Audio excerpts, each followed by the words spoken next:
The 2007 documentary Heckler opens with the packiest of hack framing devices, showing a dictionary definition of the thing that the movie is about. So I feel that it's only fitting that I open my video the same way, because if there's one thing I felt while watching and revisiting this film, it is friend shaming. I'm viscerally embarrassed for almost everybody who appeared in this film, especially its host Jamie Kennedy. It takes aim at a compelling topic and features a good variety of interesting people and just completely blows it. It's so frustrating seeing it fail again and again, trying so hard to wring pathos out of the frustration the comedians feel at being too angry and personally invested in it for it to come across as anything other than self-pity and aggrandizement. It's not even very funny, at least not intentionally funny, which is a cardinal sin in a movie whose thesis statement is largely that everyone who isn't a comedian needs to shut up and sit down so the professional funny makers can do their jobs making us laugh. Hey, tell me your credits, critic. What movie have you made? What have you written? What have you produced? What studio have you ran? What script have you wrote? You haven't done any of those things. First and foremost, the title of the film is really misleading. 80 minutes of comedians complaining about hecklers at their shows sounds like an insufferable premise for a documentary, but at least that could have lent itself to a series of entertaining anecdotes and maybe provide a peek behind the curtain at the lives of these comedians in an era before social media. Instead, the movie barely makes it to the halfway mark before abandoning the facade of being about hecklers, and instead retrains its sights on its true targets: critics. The recurring argument that the film presents is that criticism is itself just a form of heckling, that the critics are cowards who tear down the people who create because they themselves cannot, at best oblivious to the harm that they do when they say a movie is bad, and at worst are cackling trolls living in their mother's basements, lashing out at the funny and successful people of the world for their own gratification to distract themselves from the miserableness of their own lives. You ever met a child that said, "I want to grow up to be a critic"? Ever? Has that ever been anyone's real dream? When I show my stupid movie to a 15-year-old and he laughs, that's not arguable in my mind. What are their critiques for? If they accepted that all film quality was relative, then their jobs would essentially be meaningless. Roger Ebert and a 7-year-old with Down syndrome both have an opinion. What do you do? I'm an assistant to someone that has a lot of kids. So you're a babysitter? Yeah, kind of. What do you know about comedy, babysitter? Yeah, I like things that are funny, I mean... Okay, what makes you laugh? Fucking baby farts? It's an incredibly self-absorbed and asinine argument, made even worse by the fact that so many of the complainers in this documentary are comedians whose entire shtick is being edgy and offensive for laughs. That woman ordered the steak and lobster. I would have blown her fucking head off, too. Fuck you! Yeah. Get your mother's pussy to stop fucking everybody in town. They gave this guy the Oscar for playing the blind guy. What? He's a black guy playing a black guy. What the fuck is this stretch? It's a black guy playing a black guy!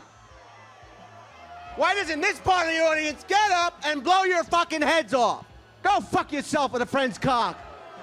Ah, you're not so funny. You suck it up and stay there. We've heard it all before. And this guy wasn't so funny. You're not funny! You dumb shit, television watching whores! Early in the film, Jamie Kennedy does a terrible joke about Mexicans being lazy, complete with a bad impression of an accent. And when somebody heckles him for it, he complains about the heckler not thinking about his feelings, while brushing aside the heckler's objections that doing lazy racist jokes could probably hurt the feelings of the people he's mocking. It's just beyond self-parody. Attention, ladies and gentlemen. The blame ride is getting kind of bumpy. So I say we break out the tequila.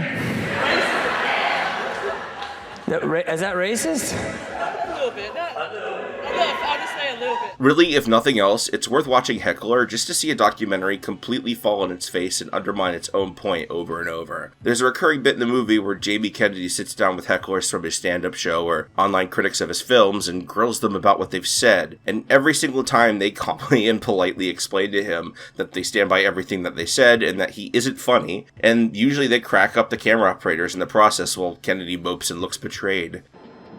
Jesus, why do you hate me? I don't hate you. I hated your film. Fucking Jamie Kennedy experiment, dude. Get with it, dog. That shit sucks. Sorry, but I mean, what's I mean, when you see someone just fucking up and ruining everything, and you paid money to see it, don't you want to kind of say, what the fuck are you doing? Can't you have, like, any constructive criticism? Do you want me to tell you different jokes? No. What the fuck are you laughing at? This fucking guy, where did you find him? Well, I don't know. That's amazing. What the fuck is so funny for you? It's fucking funny. I think he was funny. I don't know what the fuck happened between you two, but he was funny, you weren't. I think he should be headlining, you should be maybe emceeing. The examples of hecklers ruining Jamie Kennedy's shows are all people making way funnier jokes than anything we see him deliver. Why don't you make like a Kennedy and die young? And it's just astounding that anybody involved with the movie thought it made them look good or supported their side. I would almost believe that the director, Michael Annis, is in on the joke, were it not for the fact that his entire filmography shows me that, no, the guy who directed stuff like Poor White Trash and Straight Eye for the Whipped Guy does not deserve the benefit of the doubt here. I mean, the guy was a producer on The Real Cancun, an attempt at spinning reality television into film that was such an infamous critical and commercial bomb that it managed to stand out in the same year that gave us Geely and The Cat in the Hat. No wonder this guy has such a beef with critics. I first saw this film around the time it came out, and seeing a recent news article about Jamie Kennedy being tricked into appearing in an anti-abortion film without his knowledge made me remember it and dig it up for a rewatch. While it was funny then, revisiting it now is even better because it's frankly incredible as a time capsule. 2007 was the weird transition period when we had internet but no social media networks, cell phones but no smartphones. It adds a huge dramatic irony to the film that they spend so much time clutching pearls over how it just isn't right that any old commoner can just go on the internet and write bad things about their movies for all the world to see. When now we know it's all going to get so much worse, and in a few years they're all going to be publicly melting down on Twitter because somebody called them a corn cob, or pointing out that promoting your stand-up special with a picture of you flipping off an activist that was murdered isn't a good look. It also makes all the hand-wringing about film critics that much funnier because this is well past the point where the internet dealt a killing blow to newspapers, but before the modern YouTube ecosystem of personality-driven reviewers had popped up in its place. So you have Jamie Kennedy fuming about the sheer destructive power of these incredibly dorky blog writers like noted sex monster Devin Faraci or serial spouse abuser Richard Kiyonka. The film's climax is footage of noted bad movie director Uwe Boll doing a 2006 publicity stunt where he challenged people who gave his movies bad reviews to box him and then use a lifetime of boxing experience to beat the stuffing out of them. It's presented as triumphant and cathartic, but in reality, all the critics he's beating up are these tepid, dorky Gen X turbo nerds that talk in epic bacon compound swears. You hacktacular twat muffin. It's like seeing someone be genuinely offended by a backwards baseball cap. It's just unbelievably square and mundane.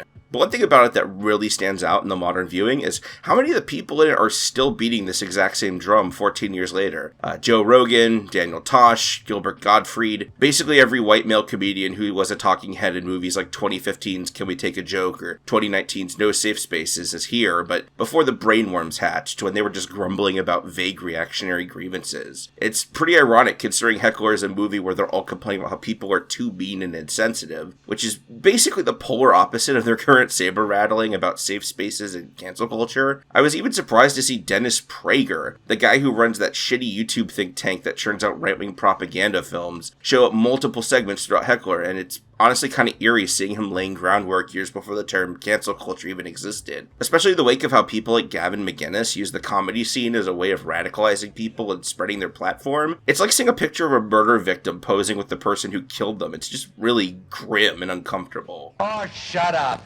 Really, as somebody who came of age on a diet of Comedy Central Present specials and VH1 talking head effluent, the most nakedly compelling thing about this documentary is seeing the cognitive dissonance of this generation of comedians just laid bare. Again and again, you see comedians whose entire brand is being shocking or edgy or provocative just crumble the moment anybody does or says anything that they take offense to. Seeing Bill Hicks, the guy who made a career out of telling people to kill themselves for starring in Dorito commercials, be reduced to a shrieking infant by a woman talking during his show is embarrassing enough, but seeing other comedians speak admiringly of it and share their own fantasies of getting to physically attack their hecklers and critics is just... ugh. Fuck you, you idiot. You're everything that America should be flushed down the toilet, you fucking turd. Fuck you. Get out. Get out, you fucking drunk bitch. Take her out. Take her fucking out. Take her to somewhere that's good. Go see fucking Madonna, you fucking idiot piece of shit.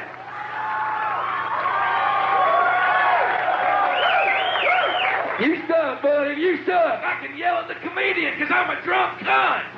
That gives me carte blanche. I got a cunt and I'm drunk. I can do anything I want.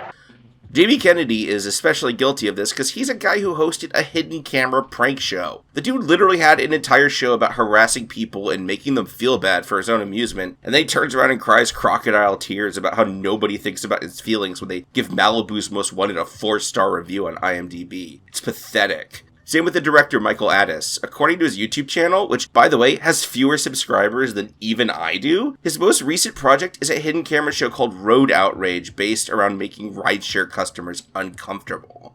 Addis's direction deserves a mention while I'm at it. I'm really forgiving when it comes to the direction of documentaries. I love directors like Godfrey Reggio or Rodney Asher or Theo Anthony that get weird and experimental, but I'm totally cool with the basic functional talking head stuff so long as the quality is competent and the material itself is interesting. But Heckler is especially ugly and cheap. The little text pop-ups that appear throughout the film look like poop from a butt, just total doo-doo ass. And the way that the movie likes to slam the brakes and use them to try and snipe and undercut people in the film, it feels like I don't know how else to say this. It's cringe. Michael Addis posted cringe. And hey, speaking of Malibu's Most Wanted, I feel like it's worth mentioning the sheer caucasity of this documentary. It's not surprising that a documentary hosted by a guy who did an entire movie where the one joke was, what if a white guy thought he was a black guy, wasn't able to attract people from stuff like the original Kings of Comedy or Def Comedy Jam. But Arsenio Hall and Bobby Lee are basically the only comedians of color to get more than a single liner scene. He was a really dark Mexican guy. So then I just basically went, Odele! You know, I started getting going back, you know what I mean? Hey, I'm digging a ditch, you know?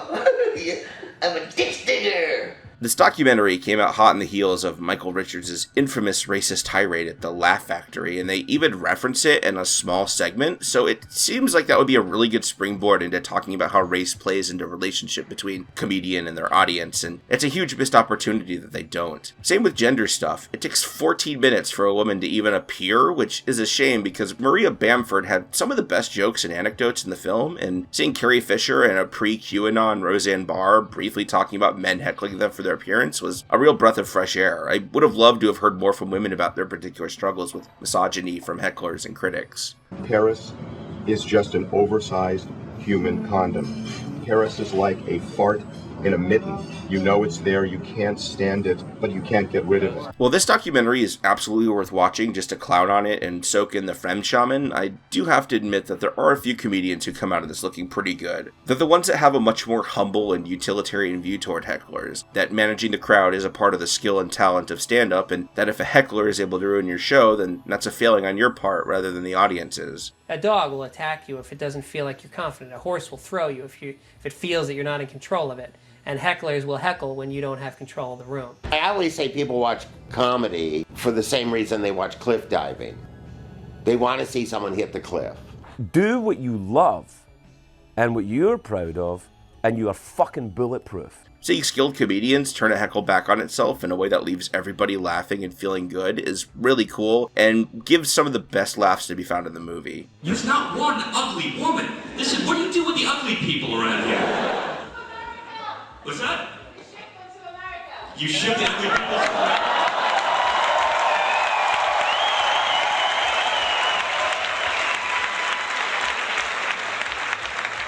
Apparently you missed one. It's not TV, bitch. When you speak, I hear you.